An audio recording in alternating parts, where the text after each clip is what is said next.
Olá pessoal, sejam todos bem-vindos a mais um vídeo aqui no canal.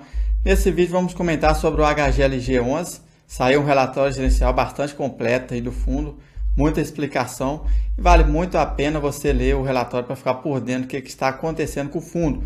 E é isso que a gente vai fazer nesse vídeo, um estudo do relatório gerencial. Mas antes eu gostaria de te convidar para deixar o like no vídeo, se inscrever no canal caso ainda não seja inscrito.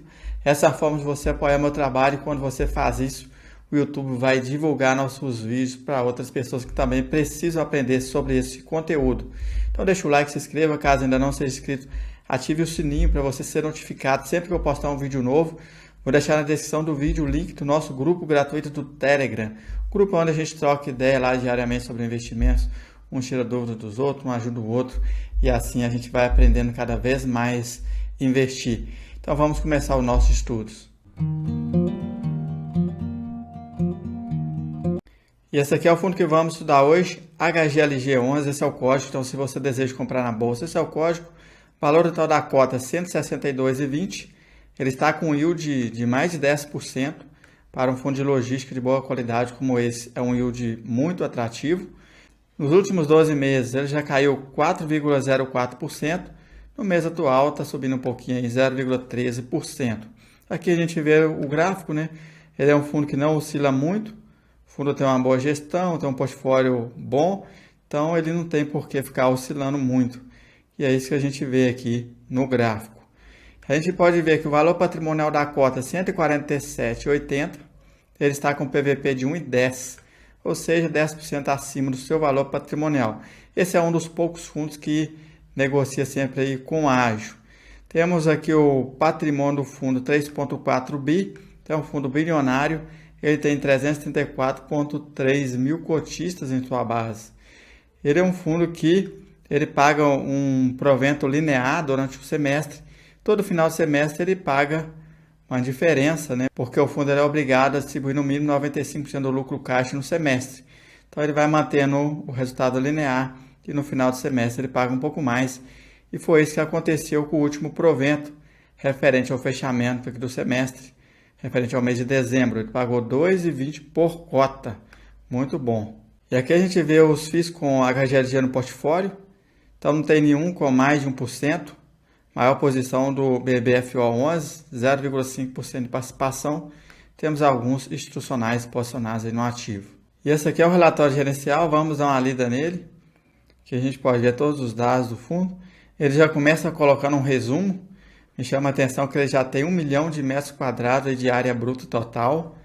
A vacância dele está um pouco alta, né? 13,8%, vacância física. Mas isso é porque ele acabou de construir alguns imóveis que estão entrando para carteira. Então, enquanto não seja locado, ele entra também, aumenta a vacância. E a vacância financeira, 11,4%. Aqui temos comentário do gestor. Ele fala que o fundo apurou um resultado de 16,5 milhões, que deu 0,71 por cota, mas ele ajustou aí com lucro acumulado e distribuiu 2,20. No semestre, ele distribuiu 97% aí do resultado caixa. E ele ainda possui 1,08 por cota de lucro acumulado, resultado que pode ser distribuído aí aos cotistas nos próximos meses. E aqui ele traz um comparativo 2021 para 2022. 2021 o rendimento médio foi de 1,13 por cota, 2022 já passou para 1,38, então teve uma alta e um crescimento de dividendos de 22%, isso aqui é muito bom. A área bruta total, né, saiu de 883,7 mil metros quadrados, foi para mais de 1 milhão de metros quadrados, então teve um aumento de 17% aí na área bruta total. O número de cotistas também cresceu 12%, passou de 334 mil, caminhamos para 335. E aqui a gente pode ver a vacância do fundo, vacância física, que saiu de 7,2 para 13,8. Então teve um aumento aí na vacância física devido aí aos imóveis que o fundo acabou de construir, que entrou aí recentemente para a carteira e ainda não estão locados. Então ele fala de alguns marcos importantes aqui durante o ano. Destaque para o trabalho feito no HGLG Ribeirão Preto, que desencadeou na alocação aí de 63% maior do que o praticado anteriormente. Então teve um aumento aí gigantesco, quase dobrou aí o valor de locação. Desde investimento aí no Cone G04, Eles construíram esse imóvel aqui do zero, fizeram todo o desenvolvimento e venderam ele no final, depois de locado. A operação teve uma taxa interna de retorno anualizada de 44,6% e gerará um lucro de 31,8 milhões.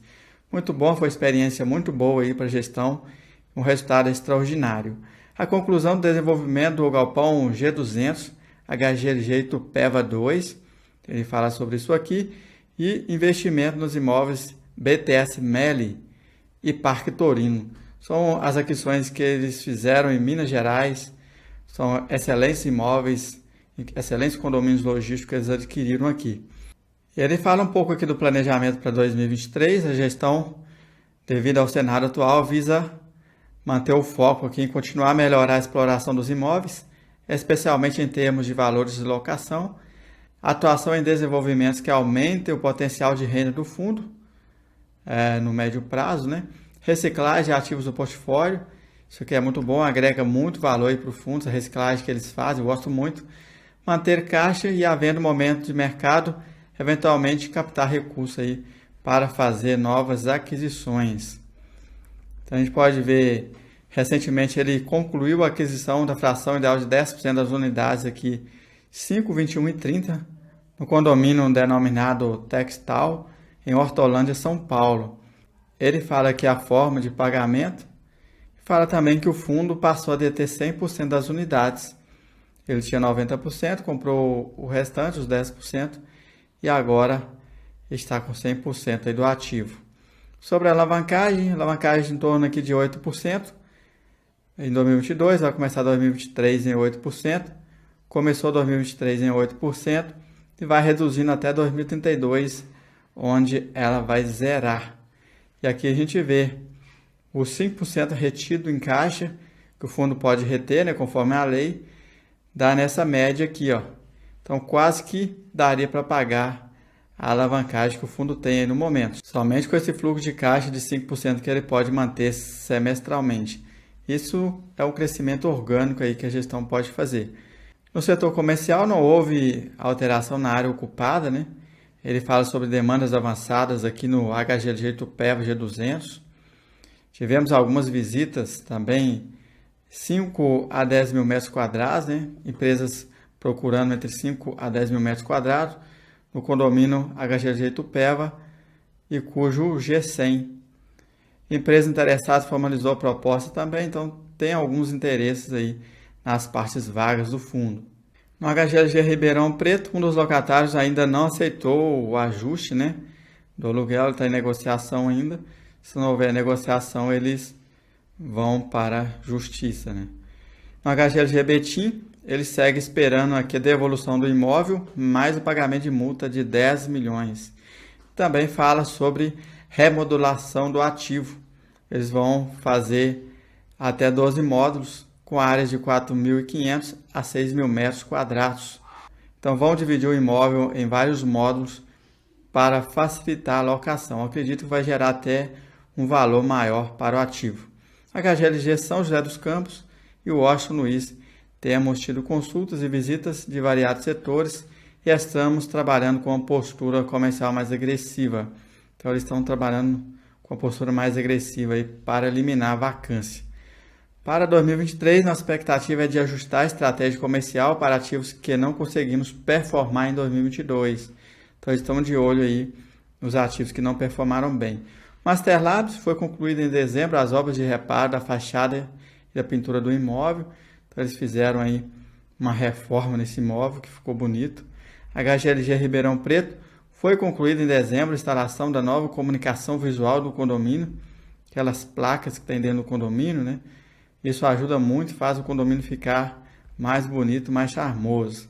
HGLG Itupeva, expansão fase 1, a obra principal foi finalizada, deixando o imóvel em fase de preparação. Falta desembolsar um valor ainda de 0,02 a ser realizado aí em janeiro, por isso eles estão trazendo ainda nesse relatório aí o andamento das obras e todos esses gráficos aqui, que a partir do próximo relatório não terá mais esses gráficos. HGLG Itupeva, terraplanagem da expansão fase 2.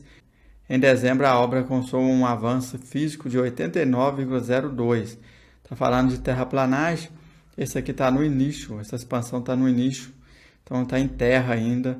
Então esse vai continuar aí no relatório para os próximos meses, né? E aqui temos a DRE do fundo, demonstração de resultados. Total de receita, 19,1 milhões aí no mês de dezembro. Temos aqui total de despesas, 2,5 milhões. Rendimento anunciado, 51,6 milhões. Então ele usou aí o lucro caixa que estava acumulado para distribuir. E aqui a gente vê a receita potencial, 25,9. Então a gente pode ver que o fundo teve 15,6. Então tem um incremento aí de 10 milhões para acontecer. De acordo que foi eliminado a vacância, né, carência de descontos, e também a questão de atrasos e multas aí que o fundo tem a receber. Aqui a gente vê o rendimento distribuído, vem mantendo em 10, no final aí do semestre ele pagou 2,20, aqui a gente vê o resultado acumulado que está em 1,08. Então ele tem praticamente um rendimento a mais acumulado em caixa. Esse gráfico é muito importante porque a gente vê o ganho de capital. Então, isso que maximiza mais ainda o retorno do fundo, esse ganho de capital de tempos em tempos. Ele vende um imóvel, como a gente pode ver aqui, e aumenta o rendimento e vai distribuindo aí no semestre. Então, o lucro com ganho de capital é muito relevante nesse fundo. E esse fundo ele tem um histórico muito bom de rentabilidade. A gente pode ver essa linha azul escura aqui, performando muito acima do IFIX. Então, ele tem uma rentabilidade absurda, uma rentabilidade histórica muito boa. É o maior exemplo aí que eu já vi até hoje de rentabilidade em fundos imobiliários. Performa muito bem. Sobre liquidez, está operando aqui com 5 milhões aí por dia de liquidez média diária. Aqui a gente pode ver a composição do patrimônio líquido do fundo. Então, ele tem imóveis quase 3 bi, tem fundos imobiliários, tem CRI, LCI, renda fixa. Então, ele tem um caixa bastante robusto, parcelas a receber. E ele tem 446 milhões aí de alavancagem somente. Então, a gente pode ver a alavancagem do fundo. E nessa tabela ele detalha para a gente o que, é que tem a pagar e a receber. Até 6 meses ele tem 2 parcelas a pagar, dá em torno aqui de 11 milhões. E tem 2 parcelas a receber, que dá mais de 115 milhões, né, a receber. Somando as duas. 6 a 12 meses... Tem parcelas a receber, né? 10 milhões. Aquisições também, parcela a pagar, 77,7 milhões. E assim sucessivamente. Onde está escrito aquisições, que também está entre parênteses, são as parcelas que ele tem a pagar. Está sem o parênteses que ele tem a receber. Ativos imobiliários, maior concentração continua sendo um imóvel locado para a Volkswagen, um grande galpão. Então, ele é localizado em Vinhedo e representa quase 20% da receita aí do fundo, né? E no quesito patrimonial, representa mais de 15% do patrimônio no único imóvel. Só que o fundo está crescendo, então vai diluindo cada vez mais essa concentração nesse imóvel. É um imóvel muito bom também. A vacância física do fundo subiu aí recentemente devido aos imóveis que entrou para a carteira, que eu já comentei no início do relatório. Prazo médio aí dos contratos, 4,3 anos. Vencimentos dos contratos, temos aqui pequena parte até 2025, né? Pequena parte aí por ano. E a partir de 2026, 74%. Revisionais dos contratos, temos aqui 2023, 16%, 2024, 37%, percentual relevante.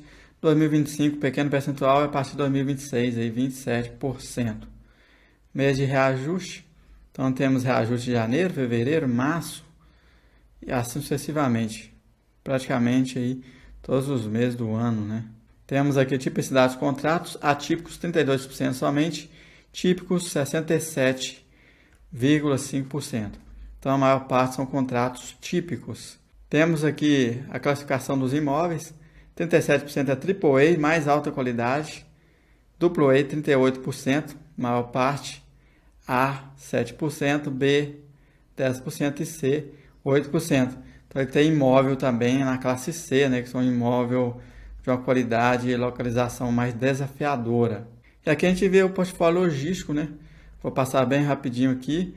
nós temos aí algumas vacâncias, nesse aqui está com vacância de 23%, mas o imóvel foi restaurado, então possivelmente vai melhorar essa vacância aí, vai reduzir. Esse aqui foi vendido, esse aqui zero vacância, vacância de 45% nesse imóvel de Hortolândia. Agora o fundo é dono de 100% dele, ele pode decidir o que fazer, talvez até vender esse imóvel, locar, né? Se esforçar mais para locar. Vinhedo, maior concentração do fundo, o imóvel que está alocado para a Volkswagen. E assim sucessivamente, vários imóveis, portfólio bastante grande aí do fundo, né? Bastante grande o portfólio aí do fundo. E aqui a gente vê os dados básicos do fundo, está no final do relatório. O fundo ele teve início em 2010, então o fundo tem um histórico muito bom. Ele é para investidores em geral, qualquer um pode adquirir cotas. O escriturador Banco Itaú, custodiante também Banco Itaú, administradora Credit Suisse Redgrinfo. Taxa de administração total aqui 0,6% ao ano sobre o valor de mercado. Taxas bem baratinhas, dificilmente você acha um fundo hoje com taxas tão baratas assim. Então tá aí os dados, né, do fundo e vamos aqui concluindo o nosso estudo. Eu gostaria de saber a sua opinião, se você investe nesse fundo ou pretende investir, o que você acha dele. Esse é um fundo bastante famoso, né? O fundo performa muito bem e ele é um dos melhores fundos de logística devido à alta performance, tanto a distribuição de proventos, tanto a vacância dele que fica aí baixa, né? A vacância média dele baixa do meu ponto de vista, devido ao tamanho do fundo, quantidade de imóveis e também a questão da gestão ativa com vendas de ativos. Conforme eu mostrei no gráfico, a gestão de tempos em tempos vende um ativo aí com lucro e distribui isso para os seus cotistas. E agora o fundo trabalhando também com desenvolvimento, eles vão desenvolver imóveis para estar vendendo, igual eles fizeram aí, eu mostrei no início do relatório também, eles concluíram aí o processo de desenvolvimento, construção, locação e venda de um imóvel e trouxe um lucro absurdamente alto. Gostaria de saber a sua opinião, se você investe nesse fundo ou pretende investir, o que você acha dele? Comenta aqui abaixo, seu ponto de vista é muito importante. Eu só gostaria de reforçar que esse canal não indica investimentos. Os ativos citados aqui jamais podem ser considerados como indicações de compras ou vendas e a responsabilidade de escolha dos ativos é do próprio investidor. Se você assistiu até aqui e não deixou o like, deixa esse apoio aí. Ative o sininho de notificações para você ser notificado sempre que eu postar um vídeo novo. Um grande abraço e até mais.